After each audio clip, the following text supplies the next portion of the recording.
Om Tat Sat. This presentation is on a devotional portrayal of Shiva in medieval Sanskrit literature in a hybrid prose poetry composition called the Nīlakaṇṭhavijayacampū. Next, please. Next. Nīlakaṇṭha is the name of the hero of the composition, Shiva who swallowed the poison Halahala to save all the worlds. Nīlakaṇṭha is also the name of the author, the acclaimed poet Nīlakaṇṭhavijayacampū, who furthered the legacy of the philosopher-poet Appaya in promoting Shiva Bhakti. The period of the composition is the first half of the 17th century, just before the rise of Shivaji further north, and during the reign of Tirumalai Nayaka in Madurai. The poet's homeland was through the ages a land of thriving Śaiva traditions. The Nīlakaṇṭhavijayacampū belongs to the Champu class of Sanskrit works, which incorporates both verse in classical meters and very ornate prose. Historically, the Champu medium was popular, especially from the 10th century onwards in southern and eastern India, for retelling epics and Puranas. The Nīlakaṇṭhavijayacampū, which I will simply call the Nīlakaṇṭhavijaya hereafter, is a retelling of the episode of Amrita Manthana, the churning of the ocean of milk to obtain the nectar of immortality. In brief, the retelling includes Durvasa's curse to Indra, the joint effort of the Devas and Asuras in churning the ocean with the Mount Mandara as a rod and the serpent Vasuki as a rope, the advent of Kurmavatara, the upsurge of the poison Halahala, Shiva's swallowing of it, the emergence of Airavata, Kalpataru, Devi Lakshmi, and Chandra over the course of the churning, and finally the Mohini Avatara gracing the Devas with Amrita. The act of grace by Shiva swallowing Halahala, which in most retellings is one event among several, like you see in the periphery of the painting, the bottom left, you might see it. It is brought to the narrative center stage by Nīlakaṇṭhavijayacampū and rendered as an image of ardent devotional worship. Next, please. A verse from the opening benediction of the Nīlakaṇṭhavijaya goes, Drishtva kaustubham apsaro ganamapi prakranta vada mitho girvana kativana santi bhuvane bhara divak kevalam nishkrante garale drute suragane nishcheshtite vishtape ma bhaishteti giravirasu dhuriyo devastamevastumah. Countless are the celestials who just wrangled over the treasures from the milk ocean and were nothing but a burden on the worlds. We will worship only him who rose valorously with the words, "Do not fear," when the upsurge of poison had struck the celestials motionless. Worship of Shiva is what is expressed throughout the Nīlakaṇṭhavijaya, be it in a hymn of praise by the Devas hailing the victory of Nīlakaṇṭha, Nīlakaṇṭhavijaya, or an effusive description of the glorious form of Shiva, shown first witnessed by Narayana, or in images throughout of puja and dhyana dedicated to Shiva by royals to ascetics. This talk is devoted mainly to such glimpses from the text. Next, please. The beginning and end of the hymn hailing Nīlakaṇṭha's victory is as follows. Shailadikrita niveshana, kailasa shikhara bhushana, tatvartha gochara chandrardha shekara, and so on. Architananta vihara sachidananda sharira vijayi bhava. The purport of the hymn is, O Shiva, may you be victorious. And the address to Shiva is by 120 epithets in the Sambodhana Vibhakti or vocative case. As can be discerned from the sample we just heard, these epithets are arranged in rhyming pairs, with ringing external rhyme and also subtler internal rhyme. The torrent of epithets is not arranged in any deliberate thematic fashion. In the next few slides, we will see some thematic assortments of these epithets. These will not be accompanied by verbatim translations, but only with quick highlights referring to the divine form, the miraculous acts, and the sacred sites of Shiva. Next, please. Uri krita bhuti divyanga raga, Gauri parigrihita savyanga bhaga, Anganushanga pavita narasthilesha, Ganga taranga bhavita jata pradesha. The form of Shiva smeared with ash, graced by Gauri on the left side, adorned by bones rendered pure by his touch, and bearing Ganga in his locks is hailed. Next, please. Vasundhara suta sutopalalana, Jarandhara sura shironipatana, Kopahata patitantaka vyapadita samadandhaka, Prapancha dahana karaka virincha vadana haraka, Apanita dakshanana, Abhinita bhikshatana. I'll just do one of them.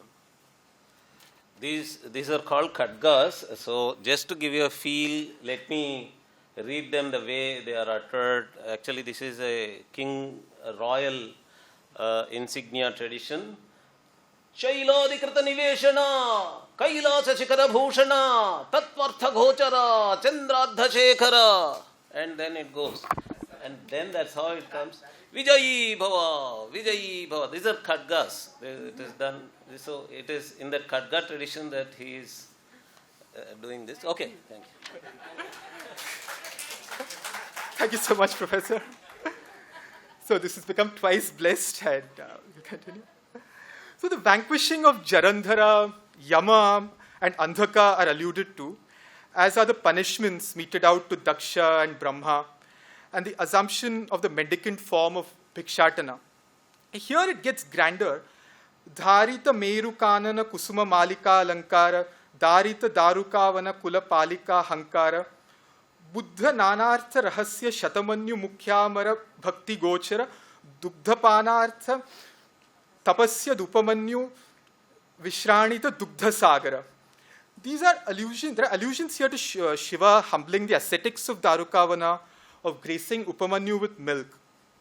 These two pairs especially are highlighted here for the intricate construction, where the poet really uses the leeway that the form offers, employing forms beyond the repertoire of classical metric verse. Next, please. We are in Varanasi, blessed to be here. Asho Vishadharaka Kashi Puranayaka Hridambuja Krita Vilasa Chidambara Krita Nivasa. The sacred sites of Kashi and Chidambaram are just two of many that are mentioned in this hymn. Next, please. These are epithets central to the Nīlakaṇṭhavijaya itself. Sanchara Puta Mandara Panchayudhati Sundara Phalanala Valana Bhishana Halahala Garala Bhushana. So two epithets are central to this Nīlakaṇṭhavijaya narrative itself. Shiva sports on the Mount Mandara, which is used for the churning, and he has made halahala an ornament. We have seen this hymn only in snippet form and in a glorious rendition by Professor Nagarajji, and it will be wonderful to have it rendered as a full chant. And the purpose of this presentation would be served if it is taken up by an artist. Next, please. The form of Shiva is elaborately described in a single intricate sentence whose purport is, there did Narayana witness Shiva. Tatracha Narayana sakshat chakara dakshayani ramanam. The object of the sentence is dakshayani ramana, and this is preceded by multiple noun clauses in the karma vibhakti or accusative case, that is, as a part of the same object, each describing a part of the divine form. And this is a Keshadipada description. It begins with a crescent crest of Shiva and moves to his gloriously effulgent toenails. The description shows a broad concordance with the sculptural depiction of Chandrasekhara in the Chora style shown here, with four arms bearing a stag, an axe, an Abhaya Mudra, a Varada Mudra, upward raised Abhaya Mudra, downward facing Varada Mudra, and always accompanied by his consort. Next, please.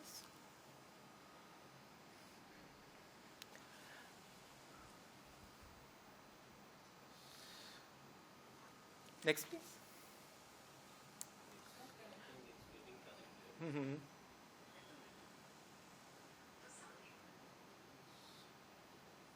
Is it running from a drive, stream of fuel? So, while it comes up, so the grandeur of the description it can be glimpsed even by a partial sight of the pada of Shiva, which we will see as a sample. Chinmaye ati nirmale.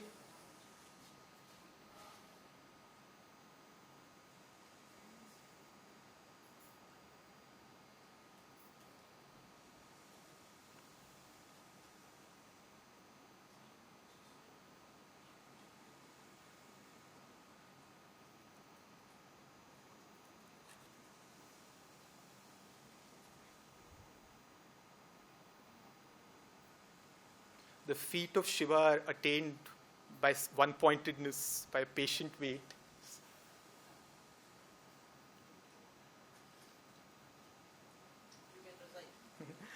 Chinmaye ati nirmale vapupi, japa kusuma pashvaga sphatikopala nyayena, manjira phaniphana maniprabha punja pinjara charanara vindena, ati pachelima bhagya yoga nirmalai antakaranayriva charanalagnay samadhishi yoginam padayor atisundarair nakhair avatamsayantam adi bharati chikura bandham.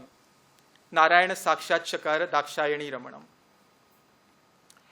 The luminous beams emerging from the toenails of Shiva are themselves the adornment of the braids of Adi Bharati, the deity of speech who has bowed at his feet. Shiva in the form of pure consciousness and appears blemishless like a sphatika crystal of the type used to fashion a Shivalinga, like the one you will see in the slide, like a transparent sphatika gem appearing red when it is close to a hibiscus flower. Shiva's feet appear red due to the rubies on the hoods of the serpent ornaments. Is this the slide? Yes. And also the ripened accomplishment of yogis whose minds dwell on these feet. In this vivid image, Nīlakaṇṭhavijayacampū alludes both to the analogy of the crystal gem and the hibiscus flower from Yoga Shastra, and to the Kavi Samaya or poetic convention of serpents bearing rubies. Such allusions from across disciplines are typical of the poet. Next, please. Like the linga fashioned from a sphatika gem that we just saw, the linga shown being worshipped by Indra at the very start of the Nīlakaṇṭhavijaya is fashioned from the heavenly wish-fulfilling gem, Chintamani.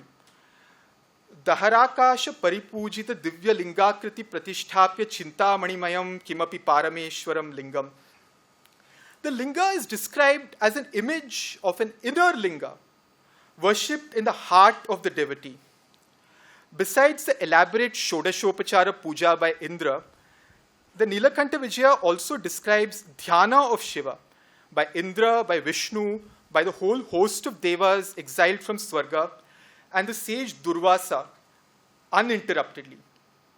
Reminiscent of the principle Narudro Rudramarchet, that is, nobody who's not Shiva may worship Shiva, the devas exiled from Swarga are described wearing ashes and matted locks, emulating the object of worship Shiva in spirit as well as form.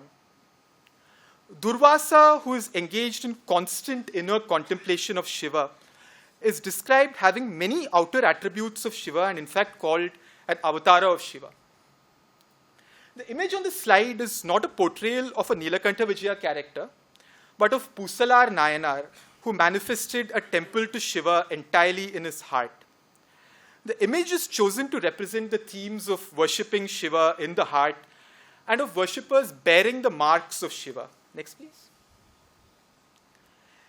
In the vision of the poet in the Nīlakaṇṭhavijaya, it is worship of Shiva that is eventually accomplished by both worship of Shakti and worship of Hari. In multiple verses, Shiva is shown declaring that Shakti and Hari are both one with him. The narration ends with a description of the devas restored to Swarga, engaged wholeheartedly in puja of Shiva, dhyana of Shakti, and kirtana of Hari.